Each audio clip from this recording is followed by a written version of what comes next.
Merci de suivre ces 30 minutes d'information sur RTI 1. Bonjour à toutes et à tous. Soyez les bienvenus. Tout d'abord, le sommaire.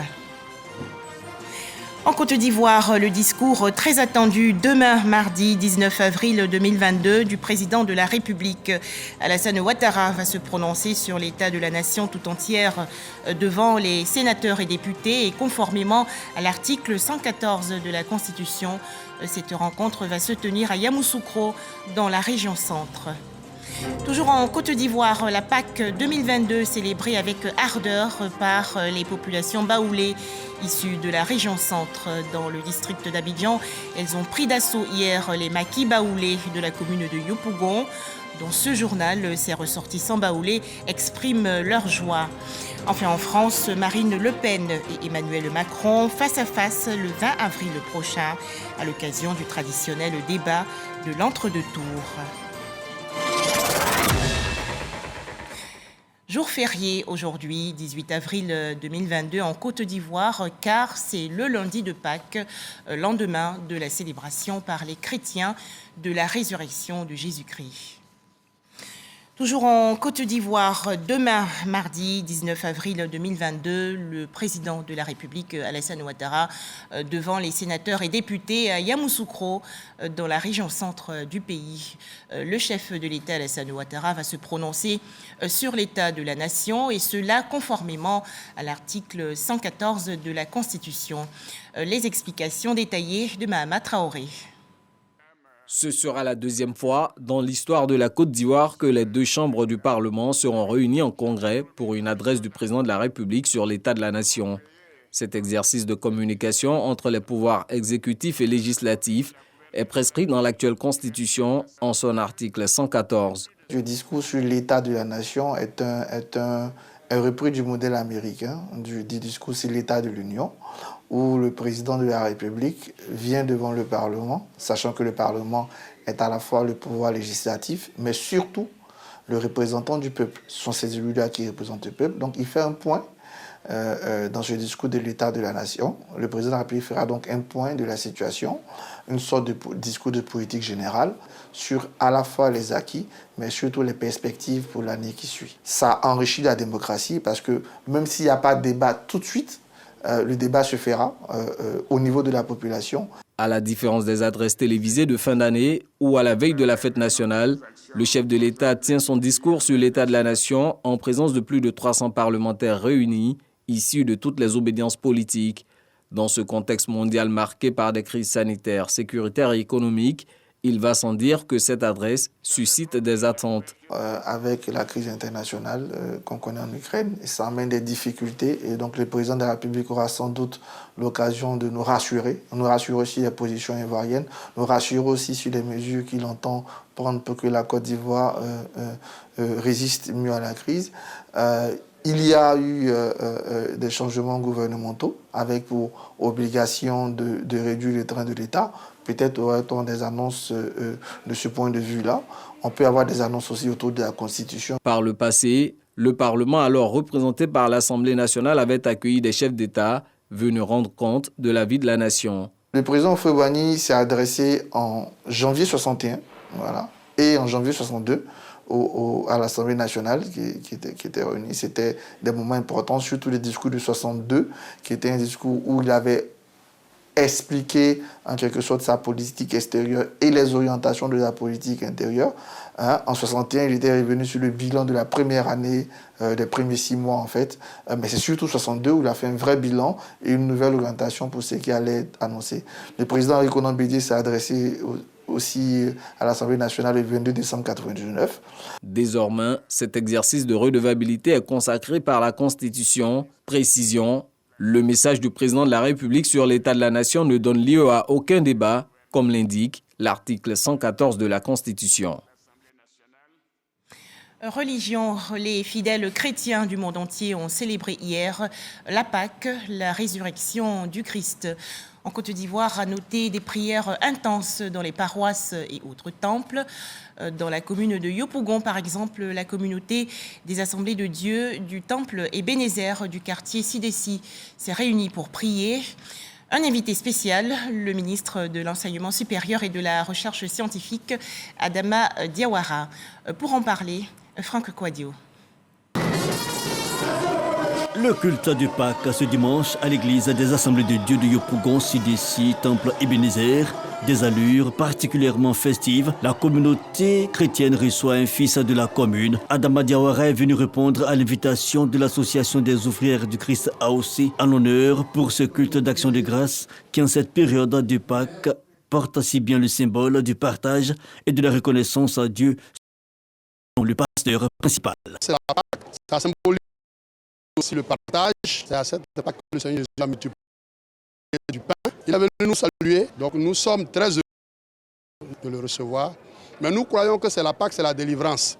Donc cette visite à l'église, à la Pâques, sera une grande bénédiction pour l'autorité. Donc à travers lui, c'est le président nous voyons et nous sommes très honorés de sa présence. Une visite qui s'inscrit dans une dynamique de communion fraternelle. Adama Diawara, certes fidèle musulman, perçoit son action comme une expression vivante de la Côte d'Ivoire solidaire, tel que voulu par le président de la République. Un moment favorable donc pour solliciter des prières et des bénédictions. Selon la Sainte Bible, la Pâques, ça matérialise la résurrection de Jésus-Christ parmi les morts. J'avoue que j'en ai profité pour demander à nos frères et sœurs chrétiens de continuer à prier pour le président de la République, son Excellence M. Alassane Ouattara, et maintenir ce pays-là sur sa trajectoire de développement socio-économique.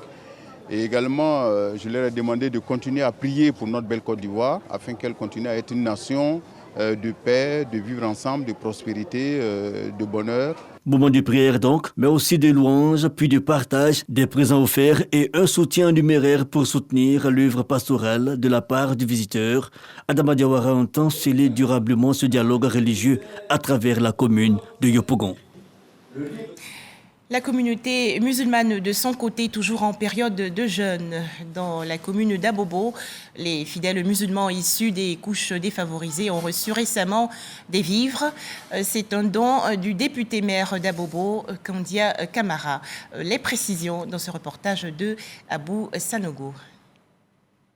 Belle cité. C'est dans ce quartier situé dans la commune d'Abobo que Mariam vit avec ses 2 enfants depuis le décès de son mari. Elle reçoit ce jour la visite des émissaires du maire de la commune d'Abobo, Kandia Kamara, en ce mois du jeûne musulman.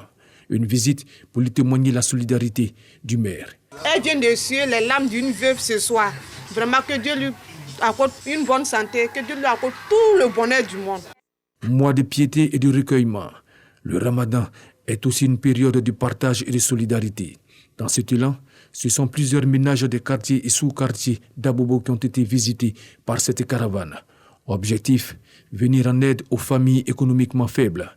Je remercie Mme Kandia Kamara.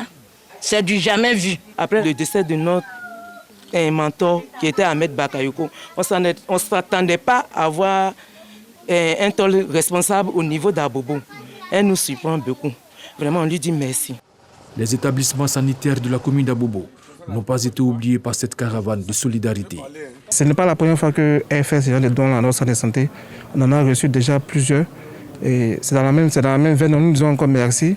Merci et que Dieu la bénisse abondamment. Ce sont au total 10 tonnes de riz et 400 bidons d'huile qui ont été distribués dans plusieurs ménages de la commune d'Abobo. Madame la ministre, députée maire de la commune d'Abobo, Kandia Kamara, et Abobo l'a tout donné, donc elle serait reconnaissante à Abobo. Elle serait quoi au bout. Démarré le samedi 1er avril, premier jour du jeûne musulman, cette caravane se poursuivra jusqu'à la fin du mois de Ramadan. Direction à présent la région est du pays, le nord-est, du sucre et du riz offerts il y a quelques jours aux fidèles musulmans du Gontougo. C'est un don du conseil régional du Gontougo. Les détails, Alexis Ouedraogo. 6 tonnes de sucre et près de 3,5 tonnes de riz offerts par le président du conseil régional du Gontougo. Des vivres pour exprimer la solidarité de l'institution régionale. La communauté musulmane de la région du Gontougo vient de réceptionner des dons de vivres très importants. C'est un véritable soulagement pour toute la communauté musulmane de la région du Gontougo. C'est une tradition parce que chaque année, le conseil régional a toujours exprimé sa sollicitude vis-à-vis des musulmans de la région du Gontougo. nous nous devons, en tant que conseil régional, d'accompagner nos frères de la communauté musulmane. Nous sommes venus donc, en tout cas, les bras chargés avec du sucre et du riz, qui va leur permettre de faire le jeûne du Ramadan. Le président du conseil a demandé à la communauté musulmane de faire des prières pour les actions de développement dans la région, notamment les travaux de construction du lycée des jeunes filles de Bondoukou en cours, évalués à près de 6 milliards de francs CFA. Et toujours concernant le Ramadan 2022, cette cérémonie de rupture collective du jeûne, initiée hier dans la commune de Cocody par la Conférence nationale des directeurs de publication de Côte d'Ivoire. Les précisions de Godefroy Okambawa. En initiant cette rupture collective du jeûne, la Conférence nationale des directeurs de publication de Côte d'Ivoire entend préserver les liens confraternels entre les membres et surtout renforcer le vivre ensemble. Là où il y a Dieu, il y a la paix, il y a la réconciliation, il y a l'amour. Pour célébrer la paix, en ce moment important du Ramadan, le mois de Ramadan est un mois où la parole de Dieu est vivace. Et en ce moment-là, c'est un mois de partage, de fraternité, de confraternité, de recueillement et d'amour. Une rupture collective qui s'est voulue œcuménique de par la présence des autres communautés religieuses. Une initiative à pérenniser, selon l'imam Ibrahima Koné. Le jeûne est très important. Et donc, ce que les directeurs de publication viennent de faire, c'est une très bonne chose. Parce que le mois de Ramadan, c'est un mois de partage. Et donc, lorsqu'il y a la rupture, c'est très important aussi d'associer des gens. Parce que parmi tous ceux qui viennent, il y en a qui n'ont pas de moyens. Donc, lorsqu'on fait un truc globalement, ça fait plaisir. Après la rupture, l'heure est à la prière. Allah.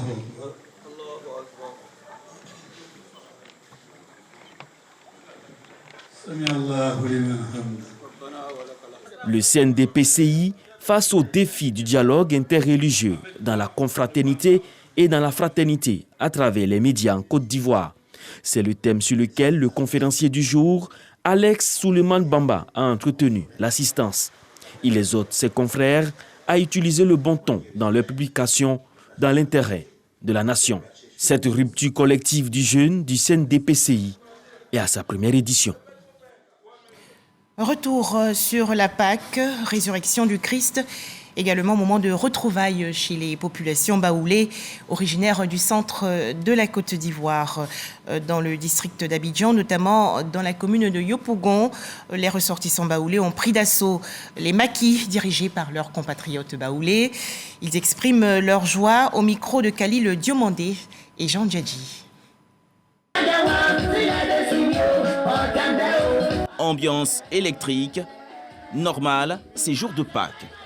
Et dans cet espace de divertissement dans la commune de Yopougon, des pas de danse sont bien esquissés au rythme des musiques du terroir baoulé.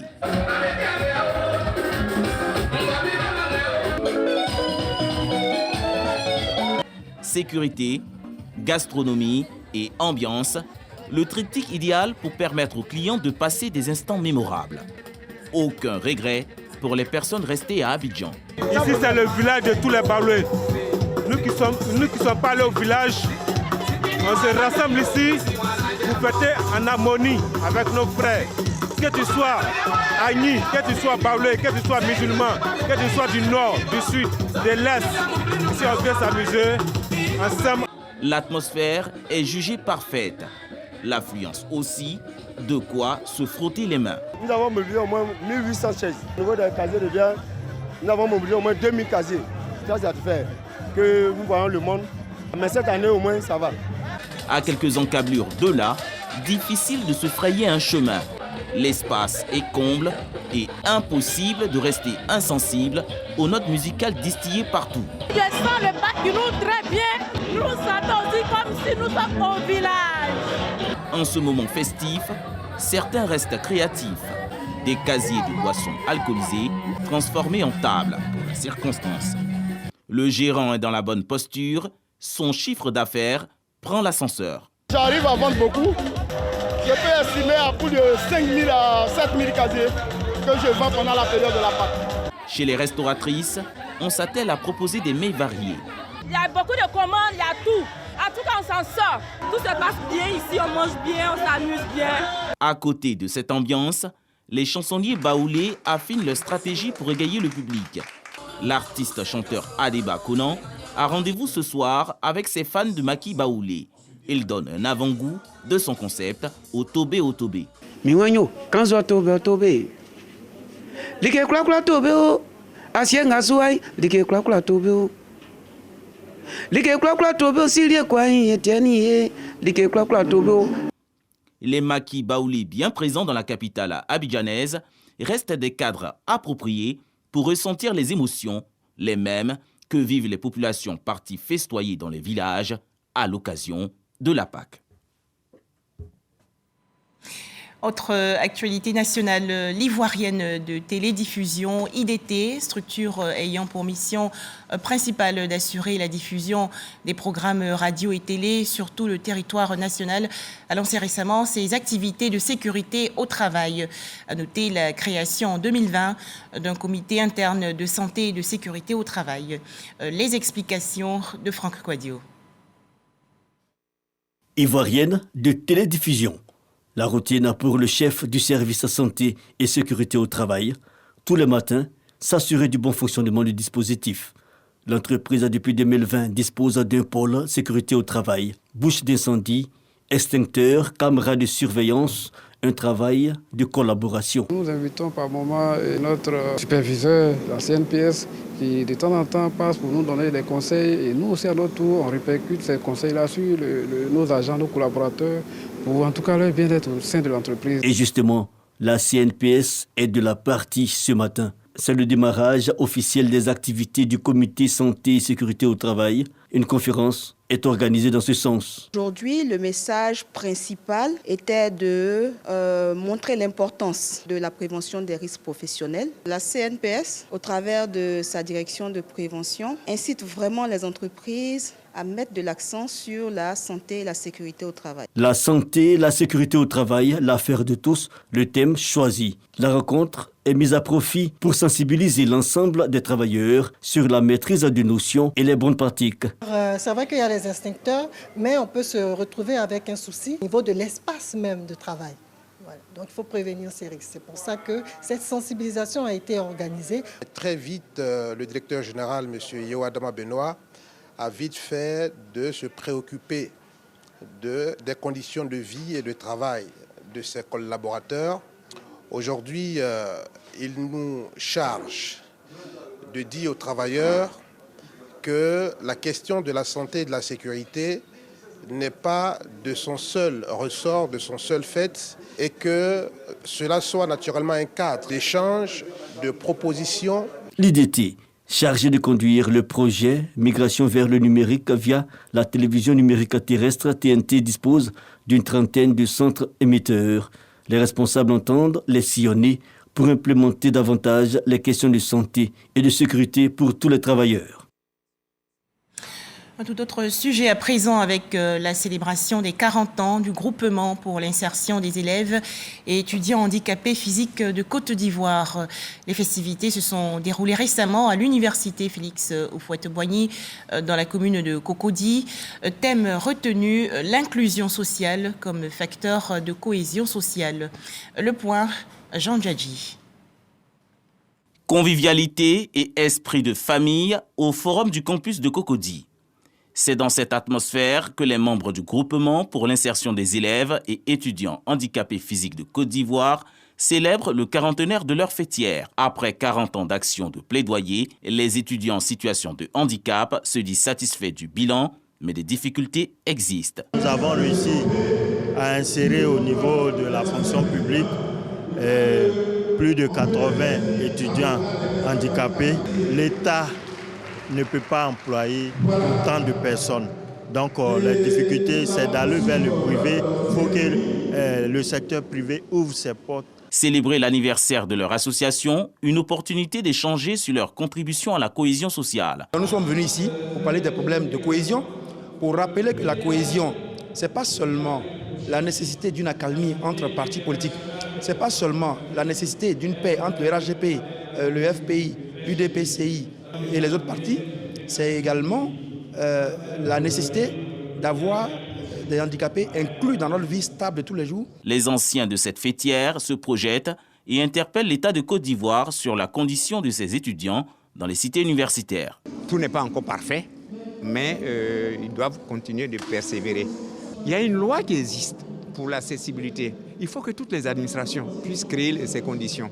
Les rampes d'accès, les élévateurs, c'est une obligation. Créé en 1980, le groupement pour l'insertion des étudiants et élèves handicapés physiques de Côte d'Ivoire compte à son actif plus de 1000 étudiants.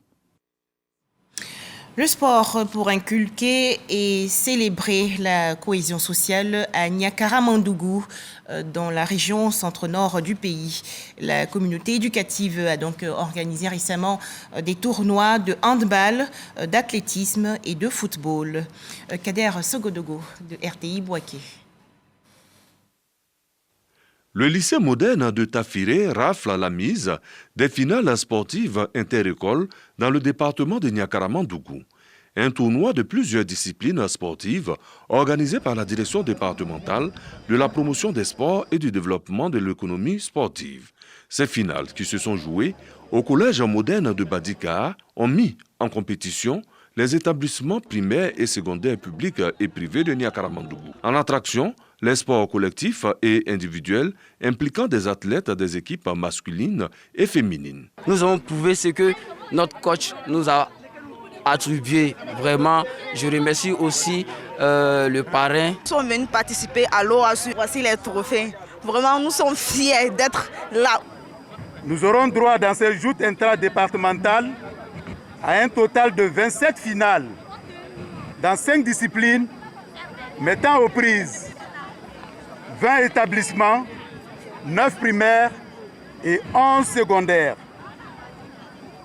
Les catégories minimes, juniors, cadets et seniors sont toutes représentées, donnant un total de 540 athlètes. Ce tournoi inter-école, qui est à sa première édition, vise à renforcer la cohésion sociale et animer le milieu scolaire dans le département de Niakara-Mandougou.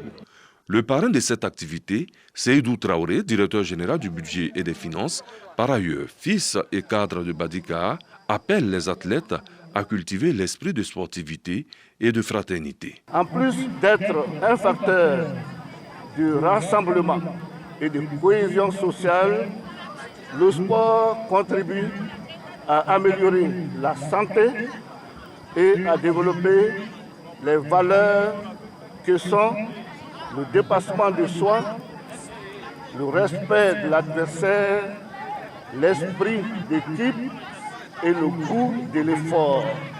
Les populations qui ont effectué nombreux le déplacement n'ont pas manqué de prendre plaisir à travers les différentes rencontres. Commune de Yopougon, dans le district d'Abidjan, la jeunesse invitée à s'engager activement pour la paix et à prôner le vivre ensemble. C'est un appel du maire Gilbert Koné-Kafana. Pour en parler, Théodore Zouzou et Franck Quadio. La pluie n'a pu arrêter leur ferveur en compagnie de ces artistes connus. Eux, ce sont les jeunes du groupement Génération Issoufou Koulibaly, une organisation apolitique qui œuvre pour la cohésion sociale et l'employabilité des jeunes de la commune de Yopougon. Ils démontrent ainsi leur engagement à soutenir les actions de développement et tout ce qui est mis en œuvre par le premier magistrat de la commune pour les sortir de la précarité, mais aussi sensibiliser au vivre ensemble. La municipalité a des services d'insertion professionnelle qui permettent la formation professionnelle de ces jeunes-là et de les rendre compétitifs sur le marché vraiment de l'emploi. Donc la génération Issoufou Koulibaly, à travers ces canaux-là, facilite maintenant l'intégration de la jeunesse. Des communications sur la nécessité de vivre ensemble et des dispositions mises en place par le conseil municipal pour la résolution du problème du chômage des jeunes, puis l'installation du président du groupement par le parrain Issoufou Koulibaly, premier adjoint au maire de la commune. Ils sont mis en mission afin de sensibiliser à la cohésion sociale, gage du développement. Toutes ces actions de développement au niveau de la commune de Yopougon, c'est pour la jeunesse des premiers bénéficiaires. Et en plus donc, cela permet de donner beaucoup de perspectives à cette jeunesse. Donc nous sommes venus soutenir la génération Issoufou Koulibaly qui a décidé de reconnaître les efforts du ministre d'État Gilbert Koné-Kafana et leur dire que nous sommes à fond avec eux et les rassurer que le ministre d'État Gilbert Koné-Kafana est disponible pour continuer son action de développement pour la commune de Yopougon. La génération Issoufou Koulibaly s'engage à œuvrer pour la formation de la jeunesse communale sans distinction de bord politique en vue de faciliter leur insertion. La lumière célébrée à Selacro dans la région centre du pays. L'occasion pour le ministre de la Communication, des Médias et de la Francophonie, Amadou Koulibaly, d'inviter les populations à soutenir les actions du gouvernement. Djeneba Ouattara et Kwadio Kwame de RTI Bouaké. Selacro, connecté au réseau électrique national, l'événement est célébré avec faste. C'est un rêve longtemps caressé qui devient une réalité. Grâce au programme d'électrification rurale du gouvernement, une réelle satisfaction pour les populations. Sur 42 villages, la commune, il n'y avait que 7 électrifiés. Aujourd'hui, je peux vous assurer que nous avons en tout 95% des villages de la commune électrifiés. La joie que c'est lit sur le visage de nos populations. Le ministre de la Communication, des Médias et de la Francophonie, patron de la cérémonie, a rehaussé cette fête de la lumière de sa présence, occasion pour Amadou Koulibaly de faire l'état des lieux des actions de développement en matière d'électrification. Si Selacro a l'électricité aujourd'hui, c'est grâce à la vision du président de la République. Vision qui consiste à apporter le développement partout en Côte d'Ivoire. Vision qui consiste à faire un vrai partage de la richesse que le pays a engrangée. Le partage de la richesse, c'est apporter l'infrastructure sociale de base à tout le monde. Cette cérémonie était couplée à celle de l'investiture de la présidente de l'Union des femmes battantes de Diabo, un groupement de femmes exerçant des activités génératrices de revenus en vue de leur autonomisation, parrain de cette union des femmes au Kouandré, cadre de la localité. Pour soutenir ces filleuls, le parrain leur a offert la somme de 6 millions de francs CFA, montant que le ministre a arrondi à 10 millions de francs. Le patron de la cérémonie a exhorté la présidente au rassemblement, à la sagesse, à la grandeur d'esprit et à la cohésion pour réussir sa mission. À cette fête, Amadou Koulibaly a été fait chef et porte désormais le nom de Nana Selakofi. Dans l'actualité nationale aussi, des tricycles offerts récemment à 37 coopératives agricoles de Tanda, Sandégué, Kounfao et Transua dans le nord-est et l'est du pays. Ce don du ministre d'État, ministre de l'Agriculture, Kobenan Kwasi Adjoumani, également cadre de la région, vise à faciliter les activités des bénéficiaires. Pour en parler, Franck Kwadio. 37 coopératives agricoles des départements de Transua, Tanda, Sandégué et Kounfao reçoivent des tricycles. Les clés leur sont remises dans la cour de la mairie de Tanda. C'est la réalisation d'une promesse faite lors de la 9e édition des Journées de l'administration rurale délocalisée en novembre dernier à Bondoukou par Kobenan Kwasi Adjoumani, cadre de la région. Le porte-parole des bénéficiaires, Kwasi Atta, remercie le donateur. Ça fait un moment, on était ici, nous avons reçu beaucoup de choses. Des limes, de l'engrais, de la semence. Et encore une fois, voilà, vous venez de voir, il continue toujours ses actions. La population agricole, obligée souvent de transporter leur matériel sur leur tête, sur des vélos, sur des motos, et ce n'est pas chose aisée. Et aujourd'hui, avec la distribution des tricycles, on peut dire que ça va faciliter leur activité. Le don est jugé opportun, souligne le député du Tanda, Kwandé Inoussou, agissant au nom du donateur. Après avoir distribué une première vague, il était aujourd'hui important que nous venions aux côtés des populations productrices pour leur remettre des tricycles au nom donc du ministre d'État, ministre de l'Agriculture et du Développement Rural, qui l'a dit lors de JIAD, sur instruction du président donc, de la République, son Excellence Alassane Ouattara. Entre autres recommandations, il a aussi exhorté les producteurs à faire barrage à la fuite des productions locales vers le Ghana voisin. Le préfet du département de Tanda, Konetam Koli Benoît, et le docteur Kwaku Jean-Marie, conseiller technique, n'ont pas manqué de demander aux bénéficiaires de faire usage utile de ces outils de génération de revenus. Notons que d'autres coopératives agricoles du département de Bondoukou ont aussi reçu des tricycles. En image, l'actualité hors de chez nous avec ce nouveau bilan des inondations en Afrique du Sud. 443 morts. À noter également des dizaines de personnes portées disparues. La plupart des victimes ont été enregistrées dans la région de Durban, ville portuaire d'environ 4 millions d'habitants dans le KwaZulu-Natal. Enfin, en France, le second tour de l'élection présidentielle. 5 ans après, le président sortant Emmanuel Macron et sa rivale Marine Le Pen vont se retrouver le 20 avril prochain pour un débat d'entre-deux tours. La candidate Marine Le Pen se dit mieux préparée qu'en 2017 face à un président sortant qui aura un bilan à défendre. Voilà, merci de nous avoir suivis. Excellent repos à toutes et à tous en ce jour férié, lundi de Pâques 2022.